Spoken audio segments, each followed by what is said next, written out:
안녕하세요. 저는 이화여자대학교 오세은입니다. 제 소개 슬라이드를 제가 따로 준비하지 못했는데요. 저는 학교에서 학생들을 가르치고 또 인공지능 보안 연구를 정말 좋아하는 과학자입니다. 그래서 오늘 저는 인공지능 시대에 살고 있는 저희에게 어떻게 보면 조금 무거울 수 있지만 하지만 매우 중요한 주제에 대해서 좀 이야기를 해보려고 합니다. 그래서 아마 인공지능 혜택을 저희가 보고 있는 정말 다양한 어플리케이션들이 있어요. 정말 다 나열하기에는 아마 오늘 하루가 부족할 정도로 다양한 어플리케이션이 있는데 오늘 저는 제가 조금 더 관심 있는 몇 가지 응용 분야에 대해 소개를 해드리려고 해요. 네, 그래서 첫 번째 여기 장소가 어딘지 혹시 아실까요? 네, 공항이에요. 그래서 요즘 공항에 저도 최근에 해외 출장을 다녀왔는데 공항에 갔더니 출국 심사를 할 때 예전에는 여권과 이제 제 얼굴을 보여드리면 이제 수동적으로 체크를 하시고 이제 바로 보안 검색대로 넘어가는 절차를 밟게 되는데 요즘엔 이렇게 안면 인식 서비스로 굉장히 간단하게 출국 심사를 하고 있는 걸 제가 경험을 했습니다. 그래서 굉장히 편리하다고 생각을 했었어요. 실제 이제 저희 이런 서비스 같은 경우는 얼굴에 한 400개 넘는 한 450개 정도의 점을 모델이 인식을 해서 이제 이 사람이 내가 지금 확인해야 되는 이 사람인지를 검증하는 절차를 겪는다고 합니다. 그래서 두 번째는 뭐 너무나 잘 알고 있는 자율주행 자동차예요. 그래서 저희가 아직은 완전히 자율주행이 된 그런 상황엔 있지 못하죠. 소위 5단계라고 하는데 현재는 부분적으로 저희가 자율주행을 할 수 있는 3단계 정도에 있다고 합니다. 그래서 다들 잘 아시겠지만 차의 눈에 해당하는 그런 다양한 센서들, 뭐 초음파 센서라든지 라이다 센서, 카메라 센서들이 차에 부착이 되어 있고요. 그래서 이러한 상황을 인지할 수 있는 다양한 정보들을 센서들이 수집을 하면 수집된 정보를 가지고 이제 판단, 그죠? 인지, 판단, 제어라는 기능을 인공지능 모델이 수행을 하게 됩니다. 차량의 이제 뇌에 해당하는 부분이에요. 그래서 이제 자율주행 자동차 같은 경우도 이제 인공지능 모델의 혜택을 당연히 많이 보고 있는 분야 중에 하나이고요. 마지막으로 요즘 뭐 너무나 많이 들어보셨을 챗GPT예요. 그죠? 챗GPT 같은 경우는 이제 너무나 큰 정말 우리가 상상할 수도 없는 그런 방대한 데이터를 가지고 미리 잘 학습된 그런 거대한 언어 모델이라고 하죠. 그래서 때문에 우리가 누릴 수 있는 혜택은 사용자가 어떠한 질문을 하든 분야 막론하고 챗GPT는 굉장히 잘 이해를 해요. 그래서 그 사용자가 원하는 의도를 잘 캐치를 하고 그 의도에 맞는 답변을 정말 똑똑하게 제공을 해줍니다. 역시나 인공지능 분야의 혜택을 톡톡히 보고 있는 응용 분야 중에 하나예요. 그럼 제가 여기서 하나 질문을 드리려고 해요. 그럼 이런 인공지능 모델 너무 편리하고 너무 좋은데 정말 믿어도 될까요? 혹시 이런 질문에 대해서 한 번이라도 생각을 해보셨는지 모르겠어요. 그래서 믿어도 된다라는 말의 의미는 뭐냐면 지금 안면인식 서비스가 내 얼굴이 아닌 다른 사람의 얼굴을 인식을 한다든지 자율주행 자동차가 붉은색 신호를 보면 서야 되는데 서지 않고 직진을 한다든지 챗GPT가 막 그 수많은 텍스트를 생성해 줬는데 알고 보니까 이 텍스트에 내 개인적인 정보가 포함되어 있는 거예요. 혹시 이런 상황을 한 번이라도 상상을 해보셨는지 모르겠어요. 너무나 중요한 부분입니다. 그래서 인공지능 모델은 신뢰할 수 있어야 돼요. 신뢰할 수 있는 인공지능 모델을 구축하는 것은 너무나 중요한 부분입니다. 그래서 저는 이 신뢰라는 단어에 대해서 계속 의문을 품고 연구를 지금까지 진행을 해왔어요. 그래서 신뢰할 수 있는 인공지능 모델을 구축하려면 그러면 어떻게 해야 될까요? 좀 복잡해 보이는 그림을 가져왔는데 이 그림은 제가 만든 게 아니에요. 요즘 굉장히 유명한 텍스트 이미지 모델이죠. 달리에게 제가 이 질문을 해봤어요. 어떻게 해야 되느냐 했더니 저에게 이 그림을 그려줬어요. 정답입니다.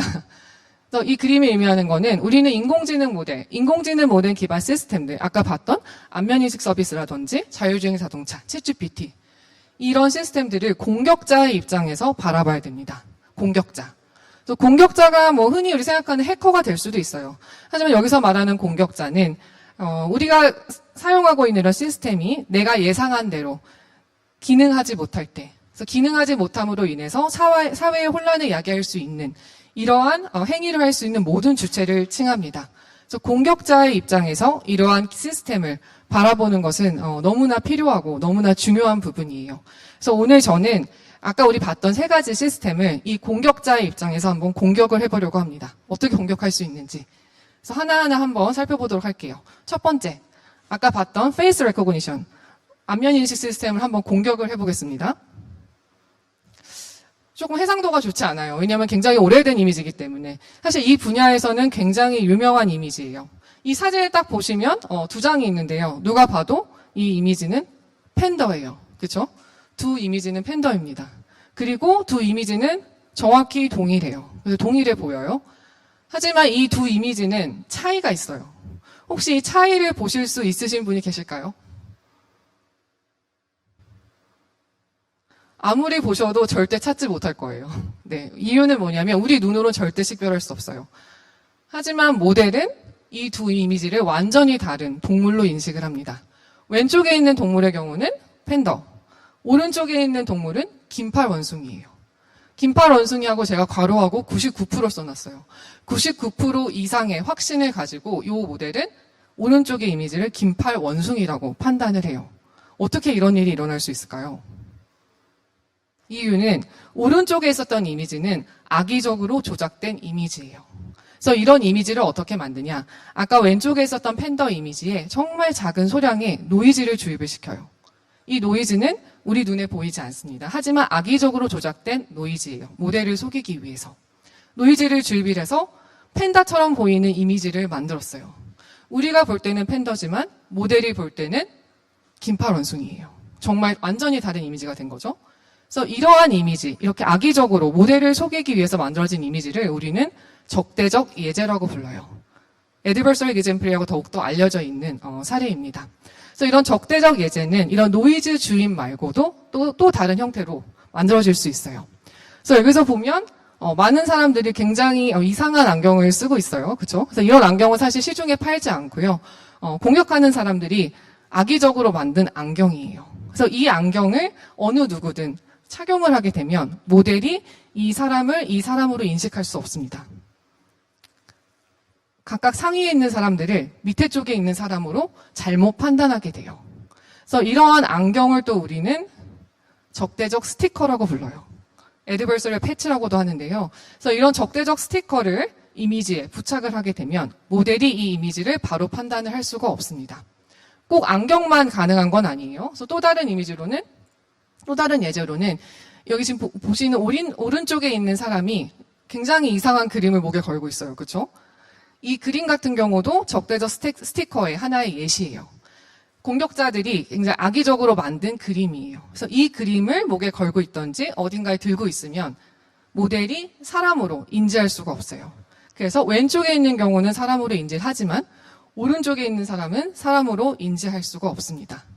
그래서 이런 식으로 적대적 예제, 적대적 스티커를 활용을 하면 아까 같은 안면인식 서비스, 이런 인공지능 모델을 속이는 것은 사실 그리 어려운 일이 아니에요. 굉장히 수많은 연구가 이루어진 분야이고요. 두 번째로는 자율주행 자동차에서 가장 중요한 기능인 로드 사인을 한번 제대로 탐지하지 못하도록 한번 속여볼게요. 제가 가져온 이미지 같은 경우는 스탑 사인이에요. 사실 한국에서는 스탑 사인을 우리가 볼 수가 없죠. 근데 미국에 가면 스탑 사인이 곳곳에 있어요. 말 그대로 이제 정지해야 된다라는 의미입니다. 스탑 사인은 정지를 해야 되는데 이제 모델을 이제 속이고 싶은 거죠. 정지하지 못하게끔 하기 위해서 이제 악의적으로 만들어진 스티커를 이제 오른쪽 두 사진처럼 부착을 시키는 거예요. 그래서 부착을 시키면 어떻게 되느냐? 시속 45마일, 그렇죠? 84% 이상의 확신을 가지고 이거는 정지가 아니야. 시속 45마일이야. 하고 자동차가 인지를 하게 되는 거예요. 그럼 자동차가 서야 되는데 앞으로 직진하게 되는 거죠. 굉장히 아찔한 상황이 발생할 수 있어요. 꼭 스티커가 아니더라도 여기서 보시면 스탑 사인에 약간 얼룩덜룩한 이런 부분을 보실 수 있을 거예요. 이게 뭐냐면 프로젝트를 활용해서 이제 악의적으로 만들어진 패턴을 이제 프로젝터로 이 사인에 쏜 거예요. 그래서 이런 경우도 역시나 자동차는 스탑 사인으로 인지를 못하고 시속 30마일이라고 인지를 해서 앞으로 가게 되는 거죠. 그렇죠? 또 다양한 이런 예제들이 있습니다. 또 우리 거리를 가보면 꼭 스탑 사인 말고도 이런 뭐 코카콜라 같은 광고판도 있어요. 그래서 또 연구자들이 해본 그런 실험 중에 하나는 이 광고판의 상위 왼쪽 귀퉁이에 굉장히 작은 시속 90마일이라는 표지판을 조그맣게 부착을 시키는 거예요. 그럼 누가 봐도 코카콜라 광고판인 것 같은데 자동차는 이 광고판을 맞이하면 역시나 시속 90마일, 갑자기 속도가 빨라질 수 있는 거예요. 아래쪽에 있는 예시도 비슷한 예시인데 도로를 가다 보면, 주행하다 보면 뭐 건물들이 많이 있겠죠? 그 건물의 벽에다가 드론을 사용해서 이제 드론에 조그만한 초소형 프로젝트를 설치를 하고 그 프로젝터가 이제 90마일이라는 이런 표지판을 쏘게 됩니다. 그러면 이제 이 투영된 이 빌딩을 보고 역시나 갑자기 자동차는 속도를 낼 수 있는 거예요. 그렇죠? 역시나 굉장히 아찔한 상황이 발생할 수 있겠죠. 그럼 마지막으로 이제 적대적 예제, 뭐 적대적 스티커 이런 얘기를 했었는데 이제 마지막으로 우리가 지금 흔히 사용하고 있는 챗GPT에도 이제 이런 함정이 있다라는 얘기를 드리고 싶어요. 그래서 개인 정보를 한번 빼내 보겠습니다. 여기서 뭐 특별히 저희가 뭐 적대적 스티커 예제를 만든 이런 기술을 필요하진 않아요. 말 그대로 그냥 어떤 프롬프트를 막 무작위로 입력을 해보는 거예요. 입력을 했을 때 이제 GPT가 나에게 생성된 텍스트를 주겠죠. 그럼 이제 최근 연구는 아니고 조금 시간이 된 연구인데 이제 GPT-2 버전, 현재 GPT-4까지 나와 있어요. GPT-2 버전에서 이제 실험을 처음 했었고 그때 이제 내가 준 어떤 그 프롬프트든 상관없이 생성된 텍스트를 살펴보니까 그 텍스트 안에 특정 개인에 대한 굉장히 민감한 개인 정보들이 포함이 되어 있는 거예요. 그 사람의 이름이라든지 주소, 전화번호. 근데 모두가 다 실제 사람의 개인 정보와 정확히 일치하는 정보였습니다. 이런 일이 일어나는 이유는 사실 인공지능 모델이 학습하는 과정에 있어서 메모라이제이션, 기억하는 거는 우리가 피할 수 없는 부분이에요. 기억하는 것을 완전히 막을 수는 없고요. 기억의 정도를 줄일 수는 있어요. 왜냐하면 기억을 많이 하면 할수록 학습에 좋지 않다라는 거는 굉장히 알려져 있는 사실 아직 해결되지 못한 오픈엔디드 문제예요. 그래서 이 기억의 정도를 줄이는 건 되게 중요한데 역시나 기억을 많이 하면 할수록 생성형 그 결과 텍스트에 이런 개인 정보들 트레이닝 데이터, 학습 데이터에서 봤던 개인 정보들이 포함이 될 수밖에 없는 거예요. 네, 그래서 뭐 제가 봤던 개인 정보들도 있었고요.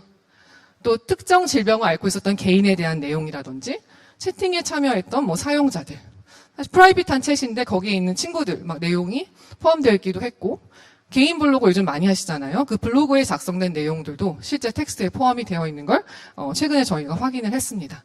그 외에 너무 다양한 민감한 개인 정보들이 포함이 되어 있었어요. 그렇게 유쾌하지 않은 일인 것 같아요. 그렇죠?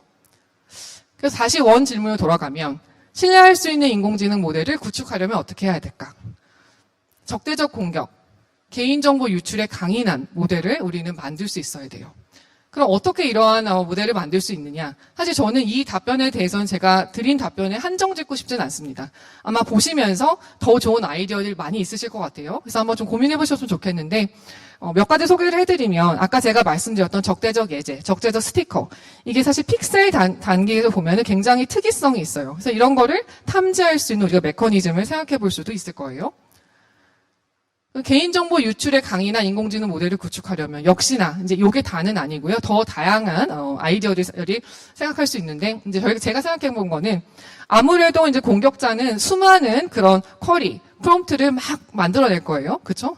아무래도 정상적인 사용자가 사용하는 패턴은 아니겠죠. 그래서 이런 의심스러운 프롬프트를 필터링할 수 있는 방어 메커니즘을 생각할 수도 있고요. 또 최대한 학습 데이터에 대한 모델의 노출을 막기 위해서 학습 데이터에 노이즈를 막 넣을 수도 있어요. 그렇죠? 학습하는 과정에 있어서도 이 노이즈를 넣을 수도 있고요. 이런 방법으로 좀 더 개인정보 유출에 강인한 우리가 모델을 만들어 볼 수 있을 것 같아요. 그래서 마지막으로 이제 제가 좀 드리고 싶은 말씀은 아마도 인공지능 요즘 너무나 핫하다 보니까 이쪽에 이제 커리어를 쌓고 싶다라고 생각하시는 분들이 많이 계실 것 같아요. 그래서 제가 생각하는 인공지능 과학자, 엔지니어라는 말의 의미는 아까 제가 말씀드렸던 우리가 지금 사용하고 있는 쉽게 사용하고 있는 인공지능 모델 기반 시스템들 다양한 시스템들이 있죠. 그 시스템들을 우선 공격자 입장에서 바라보는 거 굉장히 중요합니다. 공격자 입장에서 바라봤을 때 그럼 어떤 공격이 가능한지 이 공격이 왜 가능한지에 대해서 그런 취약점을 탐구하는 부분 그렇죠? 취약점을 내가 찾아냈으면 그 취약점을 기반으로 방어 메커니즘, 방어 기법, 나만의 기법을 디자인하는 거 근데 디자인하고 나서 끝나면 안 되겠죠? 디자인한 방어 기법이 실제 강인한지를 내가 테스트를 해봐야 돼요. 그걸 실험한다고 하죠. 실험을 합니다. 여기서 끝나면 안 돼요. 이 사이클은 계속 반복이 돼야 됩니다. 내가 방어 기법을 만들었으면 다시 그 방어 기법을 공격자의 눈으로 바라보고 취약점이 뭐고 그 취약점을 기반으로 다시 방어 기법을 더 개선시키고 사실 이 과정이 현재 저희가 하고 있는 연구의 트렌드예요. 계속 공격이 나오면 그 공격에 대한 방어가 나오고요. 방어가 나오면 방어를 깨트리는 공격 기법이 나옵니다. 계속 이 과정을 겪으면서 신뢰 가능한 인공지능 모델을 저는 손쉽게 구축할, 손쉽지는 않지만 그래도 꽤 쉽게 구축할 수 있지 않을까라는 기대를 가져봅니다. 여기 계시는 많은 분들도 오늘부터라도 당장 우리 안면인식 서비스 스마트폰 락 언락을 하잖아요. 이걸 어떻게 깨뜨릴 수 있을까? 한번 생각을 해보세요. 거기서부터 신뢰 가능한 인공지능 모델에 대한 연구는 시작될 수 있습니다.